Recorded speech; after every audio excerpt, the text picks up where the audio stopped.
হুগলি জেলার দশঘরার কাছে শাহবাজারের পীরের মেলা শুধু একটি মেলা নয়, এ যেন আধ্যাত্মিক বিশ্বাস আর ভক্তির এক মহামিলন।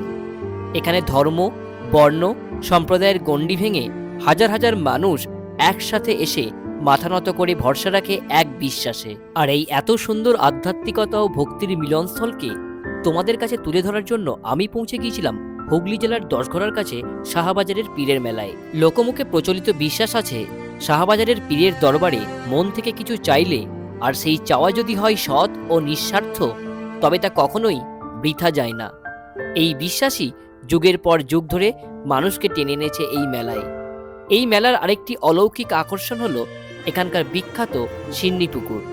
ভক্তরা এখানে সিন্নি ভাসান নীরব প্রার্থনার সঙ্গে। আর জনশ্রুতি অনুযায়ী যদি সেই সিন্নি জলে ভেসে আবার ফিরে আসে, তবে মনে করা হয় ভক্তের মনোবাসনা পূর্ণ হতে চলেছে।